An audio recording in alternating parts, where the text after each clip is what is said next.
Comentario a los Romanos, Martin Lloyd-Jones, tomo 1, capítulo 2. Romanos 1, 1,7. Pablo, a todos los que están en Roma. Después de examinar en general tanto la epístola como al hombre que la escribió, el siguiente punto que debemos considerar de la misma manera introductoria general, es la identidad del pueblo al que escribió la carta. En el versículo 7 del primer capítulo, nos dice que está escrita y dirigida a todos los que están en Roma, amados por Dios, llamados a ser santos. No me propongo en esta coyuntura tomar esa descripción en detalle, como tampoco entramos en los detalles de lo que el apóstol dice sobre sí mismo como escritor. Sigo introduciendo la epístola, porque creo que estas consideraciones preliminares son de vital importancia. Así pues, nos contentamos con decir que se dirige a todos los que están en Roma, es decir, a estas personas que son amadas por Dios, llamadas a ser santas. ¿No es una cosa maravillosa que se presentara la ocasión para que el apóstol escribiera una carta al pueblo cristiano en Roma, precisamente en Roma? Aquí se nos recuerda de inmediato toda la maravilla del Evangelio. Nos resulta muy difícil y, sin embargo, tal vez no tan difícil en estos días, reconstruir la escena, y recordarnos la condición de la antigua Roma. Si no lo tenemos claro, basta con leer lo que el propio Pablo dice en este primer capítulo desde el versículo 18 o 19, hasta el final, y obtendremos alguna impresión de cómo era la vida en este mundo, y en el Imperio Romano en particular. Es un cuadro de degradación moral tan terrible como jamás se haya dibujado. Y es de un mundo así, de entre gente que vivía en ese tipo de ambiente, y que llevaba ese tipo de vida, que estas personas se han reunido como cristianos, y es a ellos a quienes el apóstol Pablo escribe su carta. Solo hay una explicación para su cambio, como solo hay una explicación para el hecho de que el pueblo cristiano se siente aquí en este edificio semana tras semana. Solo hay una cosa que puede convertir en santos a los hombres y mujeres que pertenecen a las terribles categorías descritas, y es aquello de lo que habla Pablo en el versículo 16. No me avergüenzo del Evangelio de Cristo, dice, porque es poder de Dios para salvación. Ninguna otra cosa podría haber producido cristianos en el Imperio Romano y en Roma. Pero el Evangelio podía hacerlo, y el Evangelio lo había hecho, y el resultado fue que el apóstol se encuentra escribiendo una carta a estas personas. ¿Cómo se habían convertido en cristianos? ¿Cómo habían surgido estos cristianos en Roma? ¿Cómo es que hubo alguna vez una iglesia en Roma? Es muy importante que nos hagamos esa pregunta. La respuesta es, en primer lugar, negativa. La iglesia no fue fundada en Roma por el apóstol Pablo. Como explica en la epístola, nunca había estado allí. Había esperado estar allí, pero hasta ahora se lo habían impedido. Como nos dice en esta introducción, Dios es mi testigo de que sin cesar hago mención de vosotros en mis oraciones, solicitando, si de alguna manera ahora por fin pudiera tener un viaje próspero por la voluntad de Dios para ir a vosotros. Porque anhelo veros. Pero dice que se lo han impedido. Así que no fue fundado por el apóstol Pablo, y, según todos los cálculos, aunque nunca los había visto, les escribió esta carta alrededor del año 5-8 después de Cristo. Si lo resuelve en el libro de los Hechos, encontrará que probablemente fue escrita hacia el final del tercer viaje misionero de Pablo. Lea especialmente el capítulo 20 de los Hechos, y lea también el capítulo 16 de esta epístola. Observe algunos de los nombres que menciona, los saludos que envía a un hombre llamado Gayo que vivía en Corinto, y a otros. Esto fija más o menos que escribió la carta hacia el año 58 después de Cristo, hacia el final de su tercer viaje misionero. Lo importante, sin embargo, es que la Iglesia de Roma no fue fundada por el apóstol Pablo, ni tampoco por el apóstol Pedro. Ahora ven por qué planteo esta cuestión del origen de la Iglesia de Roma. Bueno, dice alguien, ¿cómo se resuelve tan fácilmente este problema que ha agitado tantas mentes? Yo respondería a esto con otra pregunta. Es concebible que, si esta Iglesia hubiera sido fundada y establecida por el apóstol Pedro, ¿no se hiciera referencia alguna a él en la carta? No solo eso. Tenemos una declaración específica del apóstol Pablo en el capítulo 15 de esta epístola, de que nunca fue su práctica interferir en el trabajo de otras personas. Dice que no está llamado a construir sobre los cimientos de otros hombres, él mismo debía ser un pionero.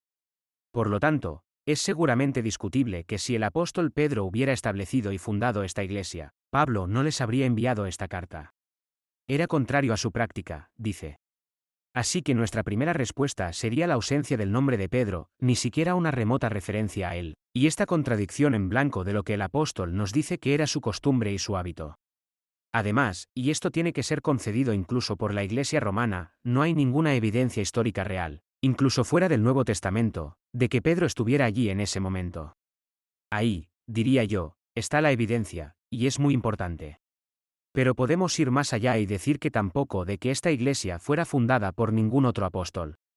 No hay ninguna referencia a ninguna persona de este tipo, y de nuevo sería una violación de la propia práctica declarada. ¿Cómo, entonces, había surgido esta iglesia? Hay muy pocas dudas, me parece, de que debió ser de la siguiente manera. Se nos dice en el segundo capítulo de los Hechos, en la lista que se da de los diversos sacerdotes y prosélitos que habían subido a la fiesta de Jerusalén el día de Pentecostés, que algunos de ellos venían de Roma. Por lo tanto, seguramente no hace falta mucha imaginación para ver que algunos de ellos probablemente se convirtieron al escuchar al apóstol Pedro, que estaban entre los 3000, y que volvieron a Roma y difundieron la buena nueva, y contaron el mensaje y lo demostraron en sus vidas. Probablemente eso fue parte de ello, pero hubo algo más. Roma, por supuesto, era la sede del gobierno imperial, la metrópoli del Imperio Romano, el Londres, por así decirlo, de todo el vasto esquema de gobierno, y la gente iba y venía allí de todas partes de este gran imperio disperso, soldados y otros, gente común. Leemos sobre Aquila y Priscila, habían ido allí, no habían nacido allí. La gente viajaba de un lado a otro, y así algunos cristianos llegaron allí. Y, sin duda, a lo largo de esas dos líneas estas personas a las que Pablo estaba escribiendo se habían convertido en cristianos. Algunos de ellos eran judíos y otros gentiles. El siguiente punto que me gustaría señalar es que el carácter de la Iglesia es bastante interesante. La lista de saludos que tiene en el último capítulo. Y es tan importante considerar el último capítulo como la introducción de esta carta, porque allí Pablo vuelve de nuevo a las particularidades, muestra que era una iglesia mixta. Había algunos judíos entre ellos, judíos convertidos, judíos cristianos. Algunos de ellos eran parientes del propio apóstol, él hace referencia a ellos, pero probablemente la mayoría eran gentiles. Otra cosa muy interesante es esta, que esa lista en el capítulo 16 indica que muchos esclavos se habían convertido en cristianos. Siempre que se vea una referencia a los que son de la casa de un hombre, se puede tomar como que se trata de sus esclavos, así es como se les describía. La única otra observación que haría en general sobre la Iglesia es la siguiente. Observe que el apóstol dice que está escribiendo a todos los que están en Roma, amados de Dios. ¿Derecho a hacer una observación como esta, que no está escribiendo a la Iglesia de Roma, sino de Roma? Y si repasa las salutaciones en todas estas epístolas del Nuevo Testamento, le resultará interesante buscar ese mismo punto. Manera característica de Pablo de decirlo es esta: está escribiéndola en Corinto, o en Efeso, o en algún otro lugar. No dice, a la iglesia de Corinto, etc. Esa no es la concepción neotestamentaria de la iglesia en absoluto. Y me parece, como les ha parecido a muchos de nuestros antepasados, que no es bíblico hablar de cualquier lugar bajo el sol, porque debemos conservar siempre esta distinción. La iglesia es una reunión de creyentes cristianos. Pueden estar en Londres, en Roma, en Corinto, en Efeso o en cualquier otro lugar. No son del lugar en ese sentido. Están en él, pero son ciudadanos del cielo. Por supuesto, siguen siendo, humanamente hablando, ciudadanos de sus ciudades terrenales, pero Pablo está enfatizando esta distinción. No puede explicarlo en términos de Roma o Corinto, a todos los que están en Roma. Cuanto al cuerpo, están en Roma, pero lo importante de ustedes es que han sido llamados a ser santos. Otra cosa es que generalmente se encuentra que el Nuevo Testamento habla mucho más de iglesias que de la iglesia, las iglesias de Galacia, etc. Y, obviamente, en ese sentido podría haber varias iglesias en Roma. Recuerde cómo, al dar sus saludos a Aquila y Priscila, Pablo dice que también quiere enviar sus saludos a la iglesia que está en su casa. Es decir, no tenían un gran edificio central, sino que los cristianos de Roma se reunían en las casas de los demás, unos pocos aquí y otros allá. Sí, pero todos son iglesias, pues habla de la iglesia en su casa. De nuevo, se podría elaborar muy fácilmente aquí, pero creo que gran parte de la confusión moderna se debe a que hablamos demasiado de la iglesia, en lugar de pensar en términos de iglesias, en lugar de pensar en reuniones de los santos donde Cristo está en medio, y es una distinción bastante importante. La siguiente pregunta a la que nos dirigimos es la siguiente. Aquí está Pablo escribiendo una carta a los cristianos de Roma. ¿Por qué les escribió? ¿Cuál es su razón para escribir? Debió de tener uno y en el versículo 11 nos dice que fue este. Ansío veros para impartiros algún don espiritual a fin de que seáis firmes. Esa es la razón, necesitaban ser establecidos. La conversión no es el fin, es el principio. Aunque un hombre esté sólidamente convertido y bombeado de nuevo, puede estar en un estado peligroso. ¿Por qué?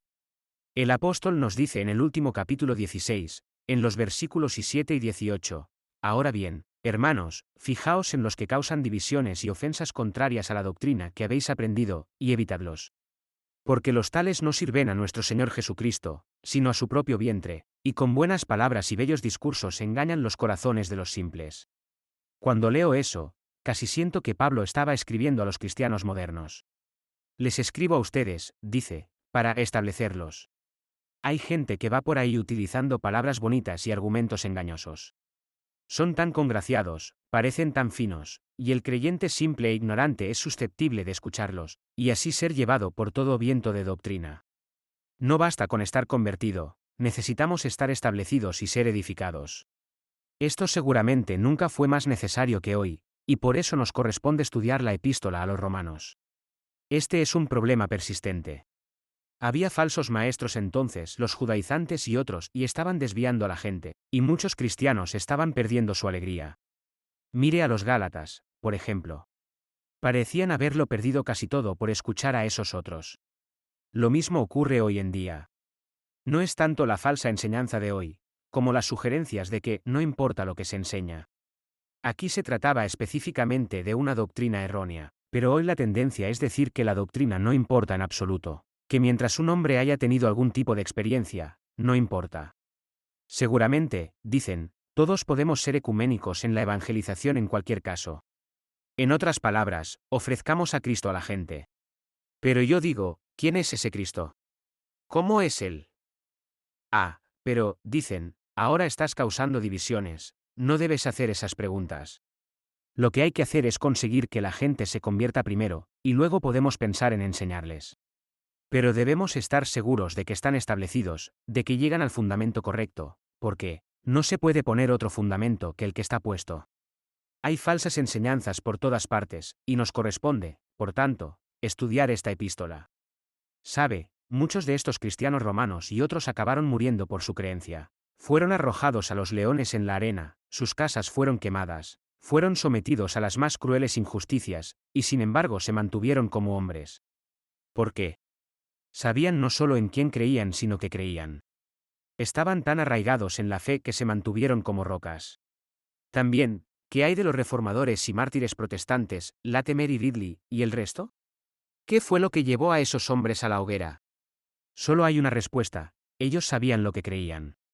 ¿Sabe usted que algunos de esos hombres murieron por la doctrina de la justificación solo por la fe? La Iglesia romana no le gustaba esa doctrina y dijo, si siguen diciendo que un hombre es justificado solo por la fe, los vamos a achicharrar en la hoguera, así que fueron a la hoguera y se quemaron con gusto.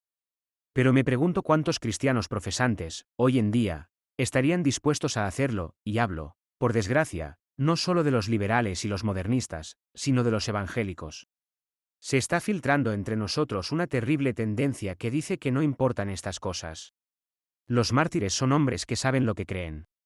Se dieron cuenta, digo, de que esta doctrina de la justificación por la fe es tan vital y tan importante que no renunciarían a ella a ningún precio, ni siquiera al precio de sus vidas. Del mismo modo, Ridley y Cranmer en particular se mantuvieron firmes en la cuestión de la cena del Señor. Dijeron, no se recibe la gracia cuando se come el pan que se dice que ha sufrido el proceso de transubstanciación. Es una mentira. Comerlo no transmite la gracia en ese sentido mecánico. Fueron a la hoguera por eso. Ya ven qué importante es conocer la doctrina. Y qué negación de las Escrituras es decir que no importa mucho lo que uno crea mientras se llame cristiano en general, o decir que no es necesario aferrarse a estas doctrinas como absolutas. El siguiente paso lógico en esta línea es decir que mientras un hombre se considere cristiano, bueno, trabajemos con él y que Dios lo bendiga. Esa no es la enseñanza de la epístola a los romanos y los hombres que creen en esta epístola han muerto para sostenerla. O que Dios nos traiga esta verdad a casa de tal manera que nosotros también estemos preparados para defenderla. No creo que haya mucho peligro de que vayamos a la hoguera. Vivimos en una época que dice que no importa lo que se crea. Y, sin embargo, no hace falta mucha imaginación para ver qué bien podemos ser objeto de persecución. No estoy seguro de que no haya comenzado ya en ciertos círculos, y probablemente aumentará, por lo tanto, digo que estemos seguros de que conocemos la verdad. Lo que me lleva a mi siguiente epígrafe. ¿Cuál es la enseñanza de la epístola? Ahora voy a hacer un análisis de la misma, y lo hago de forma muy deliberada, porque creo que es esencial que veamos el conjunto antes de poder entender las distintas partes del argumento. Permítanme ilustrar lo que quiero decir con esto. Hay muchas personas que tienen problemas con esta epístola. Dicen, siempre la he encontrado difícil, no puedo entenderla, y usted les pregunta, ¿dónde, en particular, tiene usted problemas? Y normalmente dirán, en los capítulos 5, 6, 7 y 8, ese es el problema, especialmente el 6, el 7 y el 8. Ahora quiero sugerirles que pueden estar en problemas con estos capítulos porque los han visto de manera fragmentaria, en lugar de tener una visión de conjunto. Sé, por supuesto, que hay personas que tienen terribles problemas con el capítulo 9, y no es de extrañar. Pero no me preocupan especialmente en este momento. Más bien los que parecen equivocarse en su clasificación. Así que ahora, veamos la epístola en su conjunto, intentemos obtener una vista de pájaro del gran y masivo argumento. Se han sugerido muchas clasificaciones y seguramente hay una división preliminar obvia. Los primeros 11 capítulos son doctrinales, y luego el resto, del capítulo 12 al 16, es práctico, la aplicación de la doctrina que ya se ha establecido. Esa es una subdivisión fundamental. Pero es cuando llegamos a la subdivisión de la sección 1 cuando creo que debemos ser cuidadosos, y ser exactos en nuestra subdivisión. ¿Cuántos de ustedes están familiarizados con una clasificación como esta? La gente dice, los capítulos 1 a 4, la justificación, los capítulos 5 a 8, la santificación, los capítulos 9 a 11, los paréntesis, que tratan del caso particular de los judíos y su solución final. Ahora quiero sugerir firmemente que esa es una clasificación muy engañosa, y eventualmente dañina, y es porque muchos la han adoptado que se han metido en dificultades sobre los capítulos 5, 6, 7 y 8. Es la clasificación que se encuentra en la Biblia de Scofield, pero no se limita a ella. Muchos la han copiado de ahí y se ha hecho bastante conocida. Pero quiero sugerirles algo diferente, como sigue. En primer lugar, tenemos en el capítulo 1, del versículo 1 al 15, un saludo preliminar y una introducción general del tema. Y el tema, nos hace saber Pablo de inmediato, es el Evangelio de Dios. Nos lo dice en el primer versículo. De eso es de lo que va a escribir. Y así se presenta, envía sus saludos, etc., da gracias a Dios por ellos, etc., y luego dice, voy a escribirles sobre el Evangelio de Dios. ¿Qué es entonces este Evangelio de Dios? Bueno, comienza a decírnoslo en el versículo 16 del primer capítulo, y yo les diría que desde el versículo 16 del primer capítulo hasta el final del cuarto capítulo está comenzando a elaborar este gran tema suyo sobre el Evangelio de Dios, y especialmente en términos de la justificación solo por la fe. Permítanme decirlo así. La buena noticia que tiene que darles es que Dios mismo ha introducido el camino de la salvación de los hombres a través de Jesucristo. No me avergüenzo del Evangelio de Cristo, dice, porque es poder de Dios para la salvación, para todo aquel que crea. Dios está haciendo algo. Lo está haciendo en Cristo. Y continúa diciéndonos en el versículo 17 que lo que Dios está haciendo en Cristo es que está dando al hombre la justicia de Cristo. De modo que lo que tenemos ahora es la salvación como un don de Dios, que nos da gratuitamente la justicia de Cristo, y no la salvación como resultado del esfuerzo de ningún hombre. Eso es de lo que está hablando, está emocionado por ello.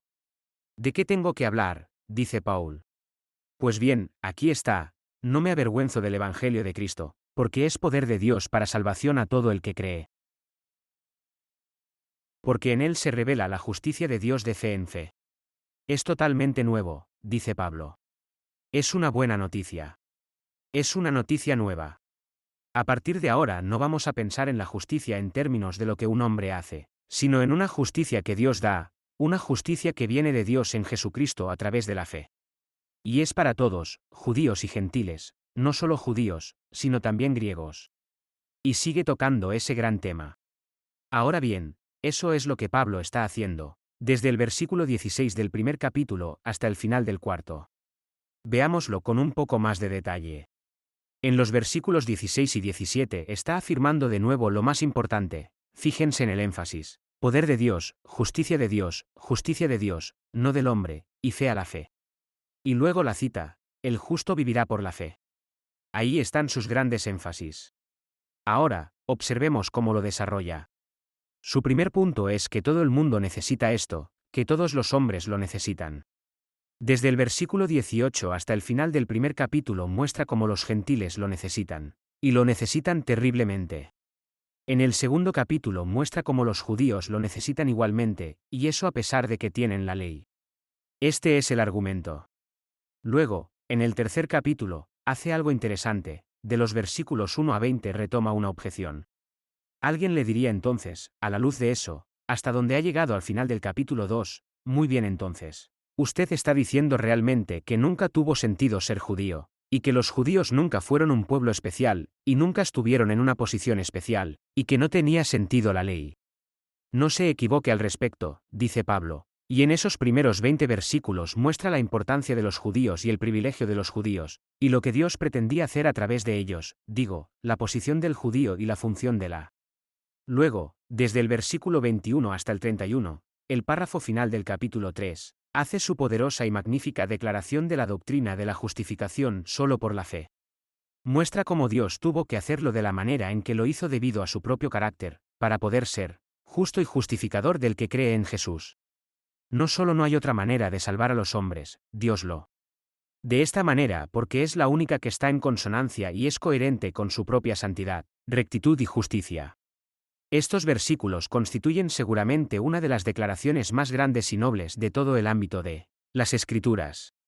Es el pasaje clásico sobre la justificación solo por la fe, y también sobre la doctrina de la expiación. Luego llegamos al capítulo 4, y aquí encontramos que Pablo hace otra cosa tremenda. Demuestra en este capítulo que lo que ha dicho en el capítulo 3 ha sido siempre la forma en que Dios ha tratado con el hombre, que Dios siempre ha tratado con el hombre y lo ha bendecido en términos de fe. Lo demuestra, por supuesto, con la notable fe de Abraham, y también trae una cita de uno de los salmos de David, que dice lo mismo. No te asustes, dice el apóstol en efecto, ante esta enseñanza sobre la justificación solo por la fe.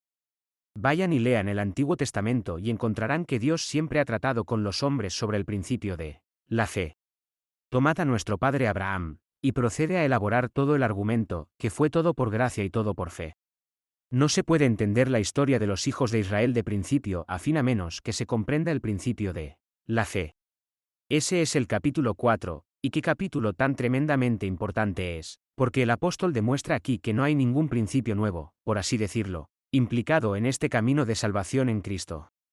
En los capítulos 5 a 8 llegamos, por supuesto, a la verdadera dificultad, y aquí me parece que muchos se extravían por la forma en que tienden a plantear el asunto. Dicen, ¿qué tenemos aquí?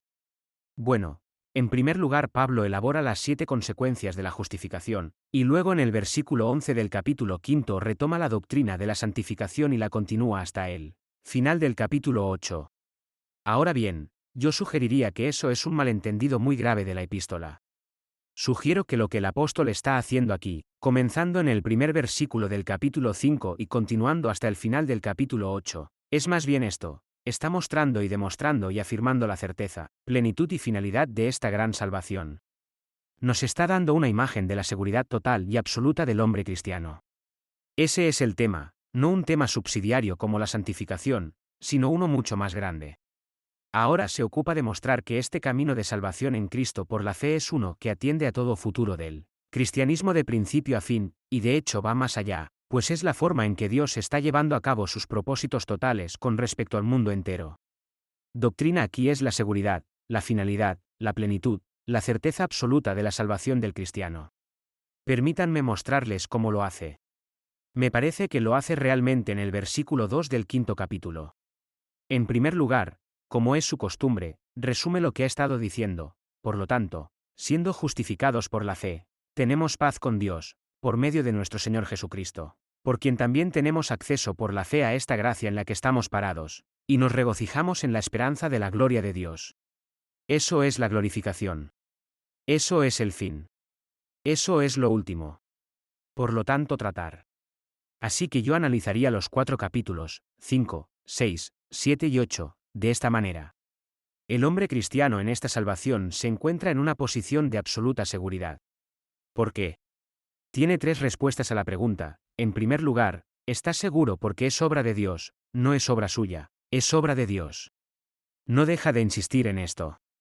Es Dios quien tuvo misericordia de nosotros, cuando aún estábamos sin fuerzas, y así sucesivamente. Dios encomienda su amor hacia nosotros, en que, siendo aún pecadores, Cristo murió por nosotros. Mucho más entonces, siendo ahora justificados por su sangre, seremos salvados de la ira por medio de él. Porque sí, siendo enemigos, fuimos reconciliados con Dios por la muerte de su Hijo, mucho más, estando reconciliados, seremos salvados por su vida. Es la acción de Dios, y porque es la acción de Dios no puede ser frustrada. Pero, en segundo lugar, estamos absolutamente seguros por la forma en que Dios lo hace. Nos incorpora a Cristo y nos une a Él. El tercer fundamento, dice, es que, como resultado de mi unión con Cristo, el Espíritu Santo está en mí, y está obrando en mí poderosamente. Este es, pues, mi análisis, en general, de la enseñanza de estos 4 capítulos. Permítanme que se lo plantee en particular, en los primeros 10 versículos del 5º capítulo, donde Pablo está introduciendo sus 3 temas. Verán que se mencionan justo ahí, en los primeros 10 u 11 versículos. Luego, desde el versículo 11 hasta el final de ese 5º capítulo, trata especialmente la doctrina de nuestra unión con Cristo. ¿Recuerdan ese maravilloso argumento? Como todos estábamos en Adán, pero ahora estamos en Cristo. El contraste es la gloriosa declaración de la doctrina de nuestra unión con Cristo. Y sin embargo, verán, estas otras clasificaciones dicen que en ese punto Pablo introduce la doctrina de la santificación. No es de eso de lo que habla, en realidad el término santificación no se menciona. No. Él quiere que conozcamos nuestra seguridad absoluta porque estamos en Cristo. Pasemos entonces a los capítulos 6 y 7, donde trata de los argumentos y las objeciones y dificultades con respecto a esta enseñanza. Lo introduce, recuerdan, diciendo, ¿qué diremos entonces? ¿Continuaremos en el pecado, para que la gracia abunde? Se imagina que alguien, al llegar al final del capítulo 5, le dice, Pablo, ¿te has convertido de repente en un antinomiano? ¿No te has desbocado y has permitido que tu elocuencia te encapriche? ¿No estás enseñando una doctrina que dice que no importa lo que un hombre haga porque cuanto más pequemos más abundará la gracia? No estoy diciendo nada de eso, dice el apóstol, y en los capítulos 6 y 7 refuta esa terrible sugerencia, empezando por decir, Dios no lo quiera. Que nadie malinterprete así mi doctrina. ¿Cómo aborda entonces esta acusación de antinomia? Bueno, lo hace de la siguiente manera. En el capítulo 6 lo trata de una manera muy práctica con respecto a nuestra vida diaria y a nuestra caída en el pecado. Es como si imaginara que alguien dijera, mira, Pablo, has pintado demasiado el cuadro. El hecho es que los hombres siguen cayendo en el pecado, y tú no les estás diciendo que vivan según la ley para que puedan vencer el pecado. La respuesta, dice Pablo, es que estamos unidos a Cristo. Hemos sido crucificados con Él, hemos muerto con Él, hemos sido enterrados con Él, hemos resucitado con Él. Nosotros, como seres, ya no estamos en Adán, estamos en Cristo, y en Cristo estamos absolutamente a salvo. Bien, ¿por qué pecamos?, pregunta alguien.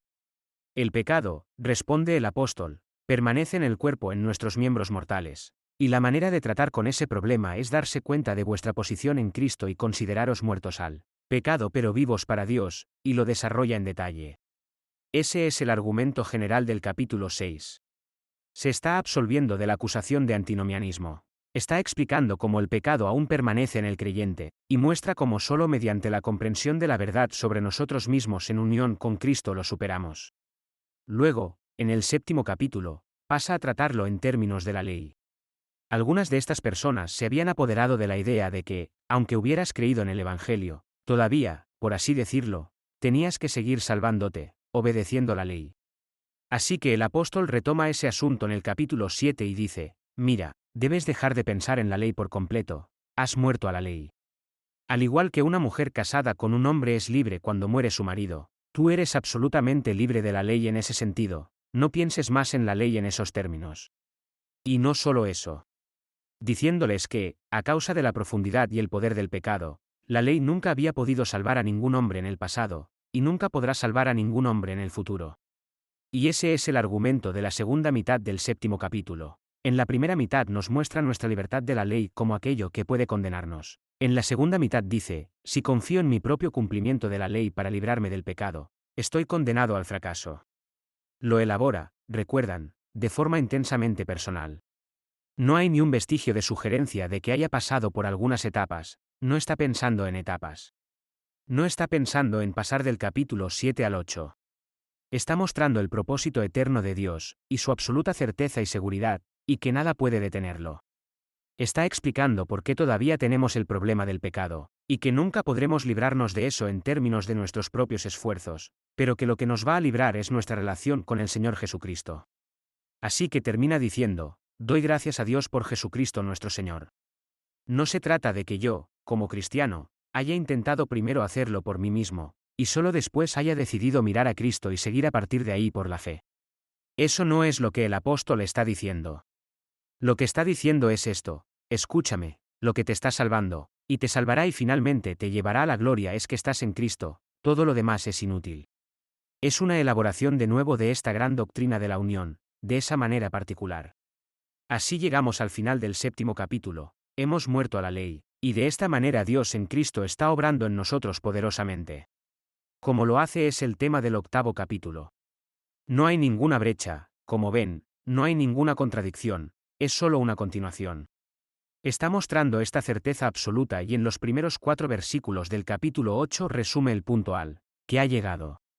Por lo tanto, ahora no hay condenación para los que están en Cristo Jesús. Seamos claros al respecto. Estamos a salvo. La ley nunca podría haber hecho eso por nosotros porque era débil por la carne, y nunca estuvo destinada a hacerlo. Lo que lo está haciendo, es esta nueva ley del Espíritu de vida en Cristo Jesús. Es porque estamos en Cristo y estamos recibiendo vida de Él. Él lo está haciendo en nosotros. Estamos completamente cubiertos por nuestra relación con Él. ¿Cómo hace esto por nosotros? Bueno, en particular, dice Pablo, y este es el tema principal del 8º capítulo, lo hace a través del Espíritu Santo que está en nosotros. Ahora bien, ese era, como recordarán, el tercer tema, y Pablo lo desarrolla así. El Espíritu Santo, nos dicen los versículos 5 a 9, nos da una mente nueva. En los versículos 10 y 11 nos dice que el Espíritu Santo resucitará incluso nuestros cuerpos mortales, y por lo tanto liberará al cuerpo del pecado, como el Espíritu ya está liberado. En los versos 12 y 13 nos dice que mientras estemos aquí, el Espíritu Santo nos permitirá crucificar las obras del cuerpo, y tenemos que hacerlo. El pecado no es sacado de nosotros. Mortificamos las obras del cuerpo por el Espíritu Santo y a través del Espíritu. En los versos 14 a 17 nos dice que el Espíritu lo hace dándonos seguridad, el Espíritu de adopción. En los versículos 18 a 2:5 el Espíritu lo hace dándonos una gran visión del gran propósito final de Dios. En los versículos 26 y 27 muestra cómo el Espíritu Santo nos ayuda a orar. Usted ve la idea, todo está completo en Cristo, pero todavía estamos en la tierra. ¿Dónde está la seguridad? Ahí está mi seguridad. Estoy en Cristo, sí, pero el pecado todavía está en mi cuerpo. ¿Qué puedo hacer al respecto? Bueno, Cristo me llena con su Espíritu, y el Espíritu me permite trabajar en ello.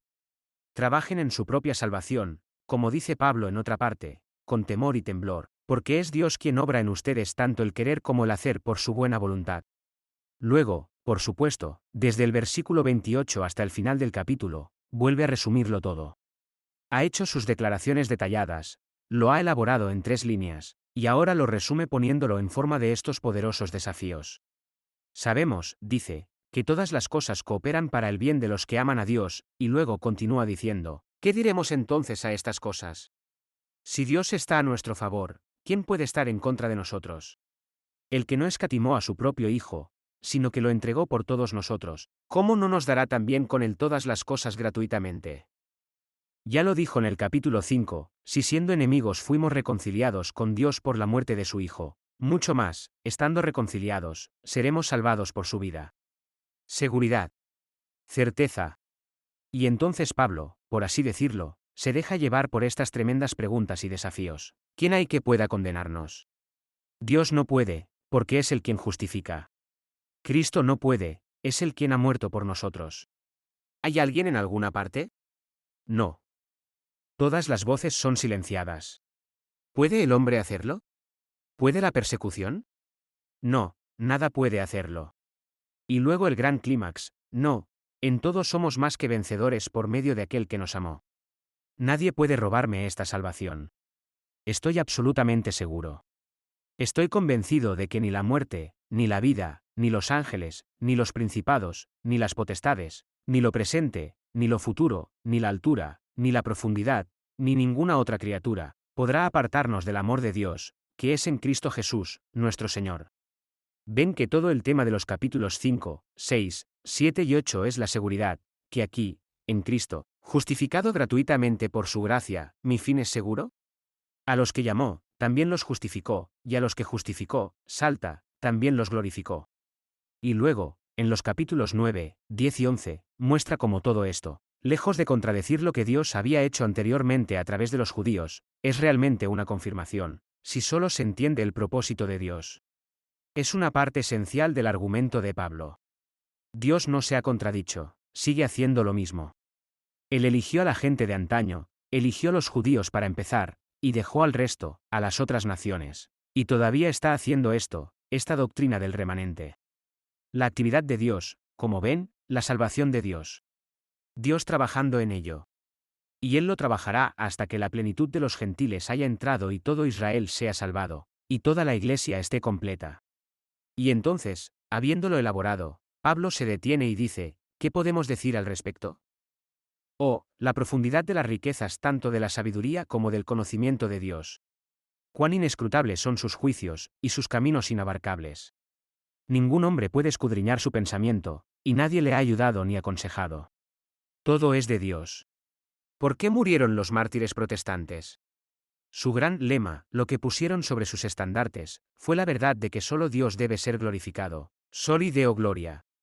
Y si su visión de la salvación en cualquier aspecto no da toda la gloria a Dios, probablemente no la ha entendido. Porque de Él, y por Él, y para Él, son todas las cosas, a quien sea la gloria por los siglos. Amén.